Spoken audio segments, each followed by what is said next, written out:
Bonjour mes amis, moi c'est Max, supporter du PSG. Bonjour à tous les Parisiens, bonjour aux autres, hein. Bonjour à tous ceux qui viennent sur la chaîne. J'étais hier soir sur la chaîne de Sacha Benita, gros actif sur le sujet Neymar. Et on a discuté et j'avais envie de revenir sur ce point. Comme je l'ai dit, Neymar a été extrêmement naïf en pensant que le PSG était un club comme les autres. Le clan Neymar, je ne sais pas ce qu'ils ont dans la tête, je ne sais pas comment ils réfléchissent, ils sont pourtant entourés de gros avocats, ils errent pourtant dans les hautes sphères financières. Je ne comprends pas pourquoi on peut avoir les idées aussi courtes de se dire qu'on va aller au clash contre le Qatar. C'est une première chose, je trouve qu'ils ont été naïfs.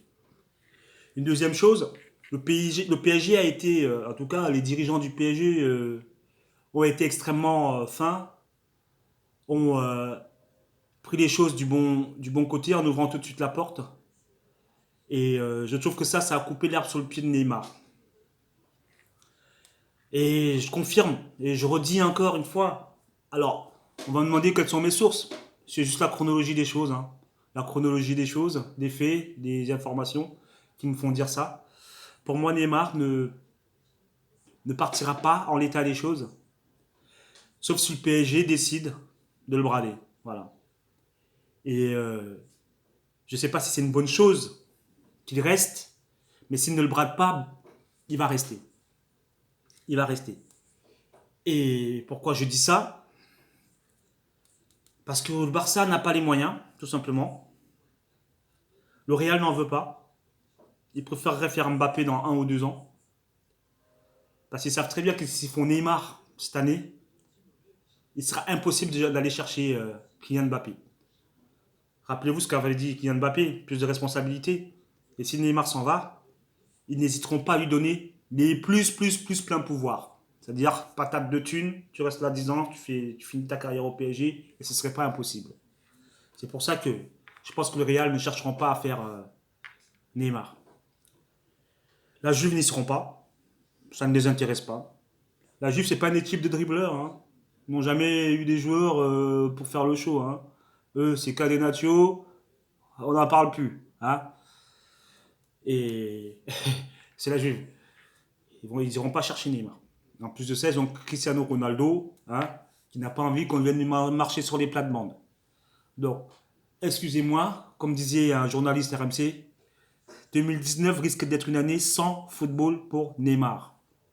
Sans football pour Neymar. C'est un gars qui a 27-28 ans, donc il est plus à la fin de sa carrière qu'au début de sa carrière. Donc je ne comprends pas qu'est-ce qu'ils ont dans la tête des proches de Neymar. Je ne comprends pas qu'est-ce qui les anime. Je ne comprends pas quelles sont ses erreurs. Et apparemment, j'ai lu sur foot 7 sur 7 que maintenant qu'ils ont vu ce qui s'est passé dimanche dans le clan Neymar, maintenant qu'ils ont vu ce qui s'est passé dimanche au stade, il est impossible qu'il reste. Mais j'ai envie de lui répondre, j'ai envie de lui dire, mais gros, tu décides de rien. Tu décides de rien. Parce que tu ne comprends pas que les cartes, c'est Paris qui les a dans les mains. Que tu joues ou pas, on n'en a rien à foutre. On n'en a rien à foutre. Tout ce qu'on veut, c'est qu'on commence enfin à s'intéresser à notre équipe. Voilà. Que ce mec-là, soit on le met au placard, soit il s'en va, on le brade. 10 euros, allez hop. Voilà, 10 euros, pars. Tu pars pour 10 euros, tu nous laisses tranquille. On veut supporter notre équipe, hein. On va supporter notre cava magnifique et laissez-nous tranquille, hein. Voilà, laissez-nous tranquille. Donc sur ce, les gars, dites-moi ce que vous en pensez. Je pense qu'il ne partira pas. Et je risque même de ne pas jouer cette saison. Puisqu'il a décidé de ne plus porter le maillot. Bah écoute, ça va se finir devant la justice.